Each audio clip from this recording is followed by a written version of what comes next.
Shalom. Here we are, Exodus 30, verse 36. It's a pretty long one, so maybe I won't scan all of it. Let's just scan the first line, shall we? V'shachakto mimenah hadeik v'natato mimenah. All right.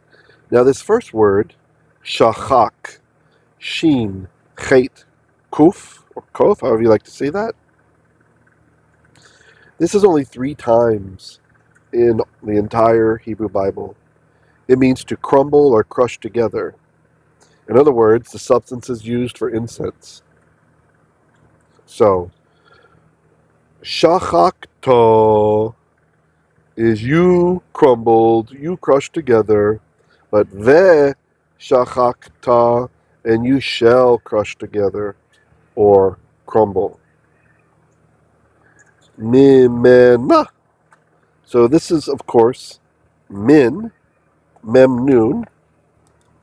with a form that allows it to take a suffix. So we have min, as in hamotzi lakhem min haaretz.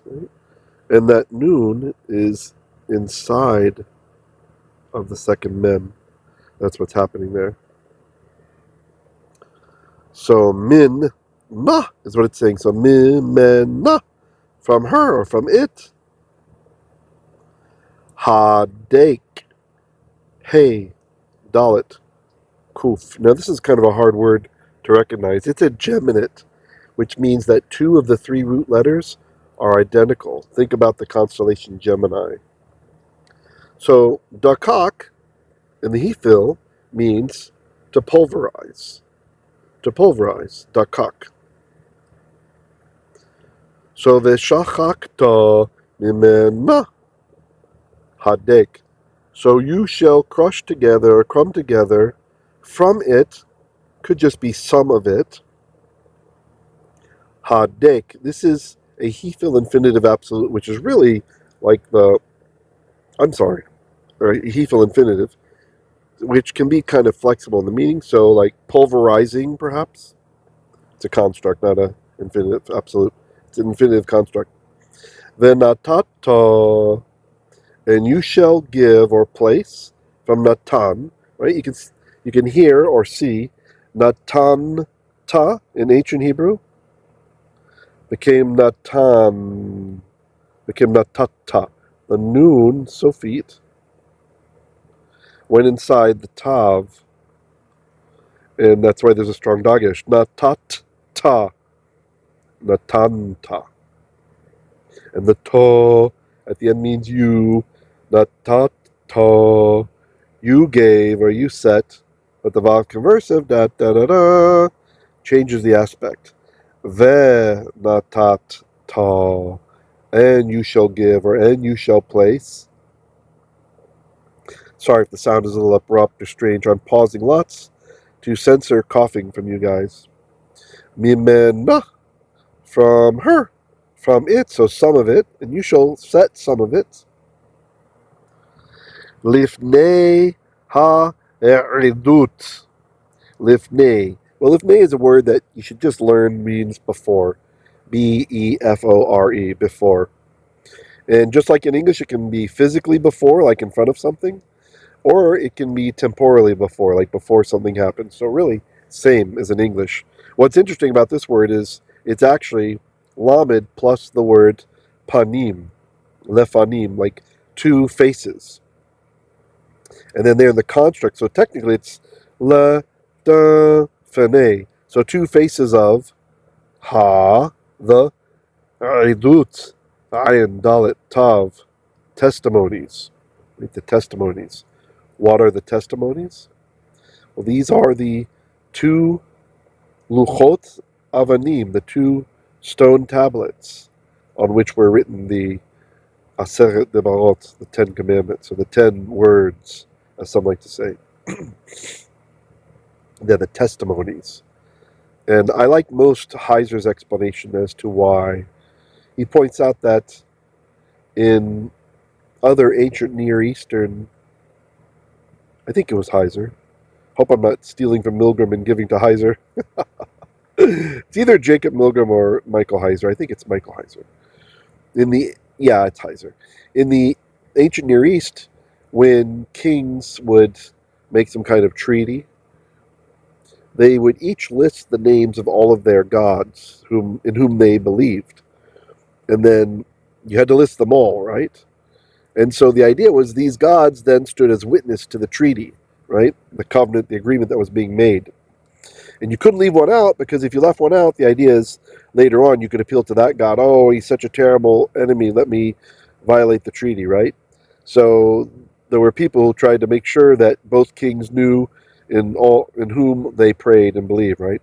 So of course that would make no sense in ancient Israeli theology, because, well, we're not polytheists. So instead, but there is still kind of an interesting nuance in our understanding. The witnesses, the Elohim who were witnesses, were not the Elohim like the pagans understood, but they were the heavenly host, right? The malachim, the seraphim, right? The cheruvim, etc. The other beings that Hashem has made, the B'nai Elohim, sons of God, etc. So not really gods, but divine beings, and that they were witnessing. And of course, Moshe even calls on heaven and earth, right?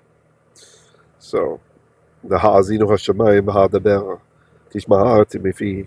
Sorry, I'm going to get started. It's my bar mitzvah portion. Okay. So lifnei ha'idut, before the testimonies. Be on the lookout. I've got a song I've been working on for a few weeks that has this word in there. Be da ohel mo'id. Be in ohel. If you're just listening, that's aleph, hey, lamed. So it's construct, because I said da, right? Ohel, tent of mo'id, of meeting. And this is kind of interesting, because we have this noun here, mo'id, but we're about to get another verb that comes from the same verbal root coming up, so that's kind of cool. Be'ohel mo'id. Ohel mo'id, in the tent of meeting. Why do we say the tent of meeting? It's true, it doesn't say ha mo'id here, but it almost became like a name, right? Like, it's not like people were confused when you said Ohel mo'id. It becomes like a place name, right? So in English, it makes sense to say the tent of meeting. It's not like a tent of meeting. That's where the ark and stuff is at. Okay. Continuing. Asher. Aleph Shin Reish, which or where. Probably in this case it's going to mean where. Now, Asher,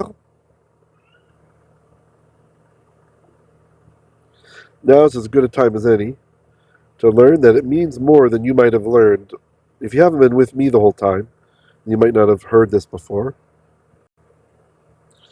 Sorry about the red line, I was having trouble getting my laser back, but Aleph Shin Reish, the relative pronoun, it has a few different meanings, and they all begin with W, for the most part. So the common ones that most people learn from their first or second semester grammar books are who or what. And those really are the most common, right? So it's a great start to know those two. But it can also mean when and where. So 4 W's. GW. Asher, who, what, when, or where. And in this case, where makes sense, right? Especially when you see what the verb coming up is. So the next word is iva'eid. Iva'eid. So that aleph at the beginning is for ani or anochi.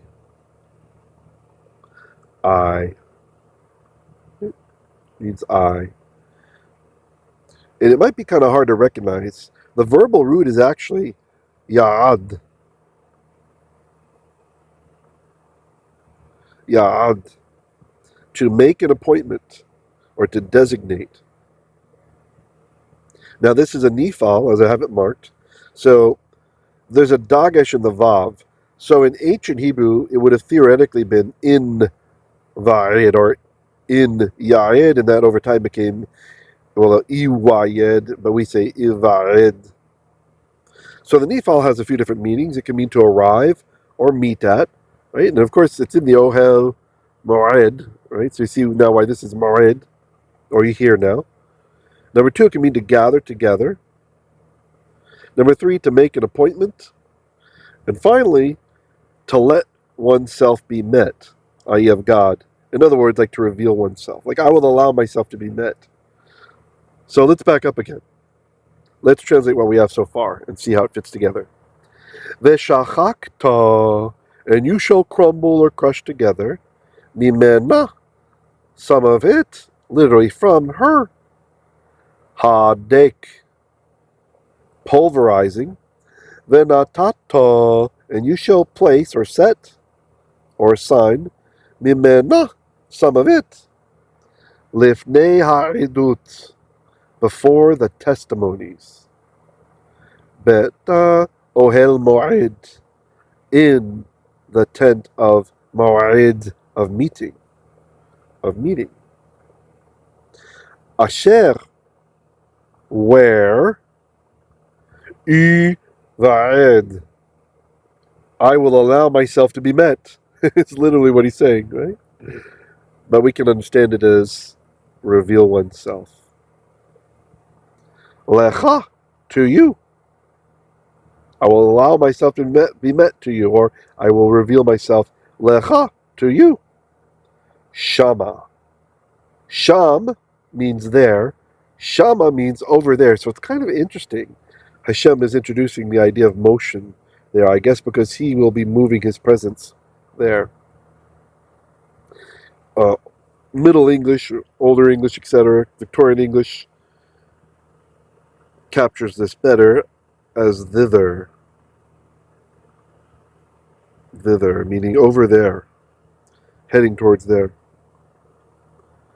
Next, da kodesh, kadeshim.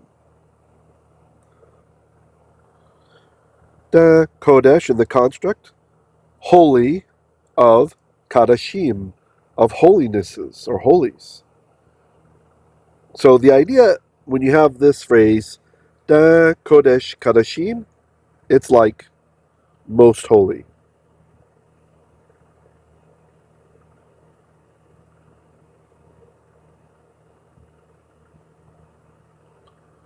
Most holy. Kodesh kadeshim. It's not the holy of holies, because the last word is indefinite, right? So it's like a most holy thing, right?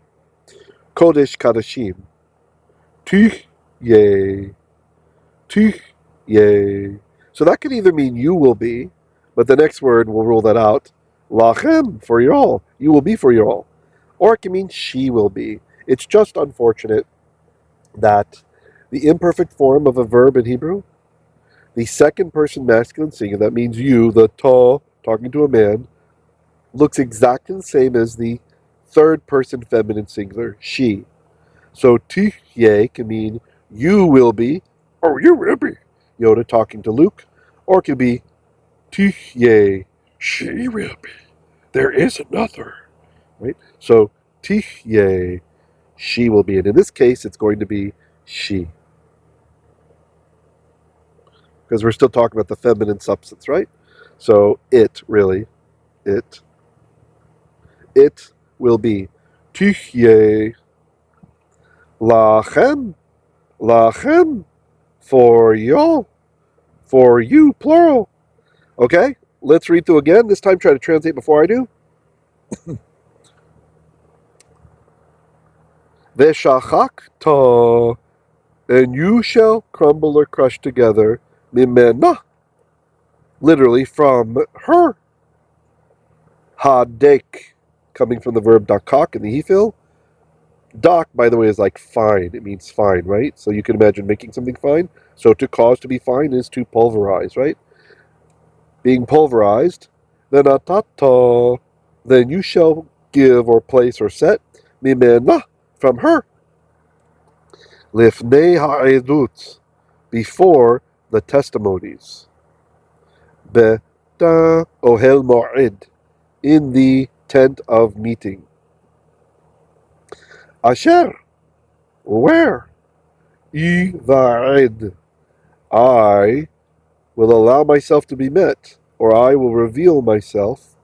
Lecha, to you. Shamah, thither. Da kodesh kadeshim, a holy of holies, right? Or a holy of holiness. So, most holy.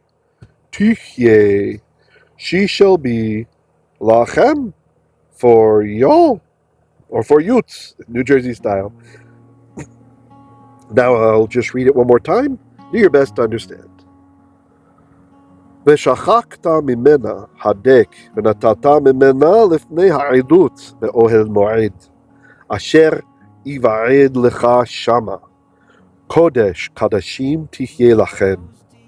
Okay, I hope you guys did all right. Special thanks to my patrons. If you're not a subscriber to my Patreon, please join for free. You can always decide in the future if you want to upgrade to a paid monthly subscription. It really helps us out. Even the free accounts help us out. I have teachings over there that are not on YouTube. So join me over on patreon.com/HebrewLiteracy. I would greatly appreciate it. And have a good one. Shalom, shalom.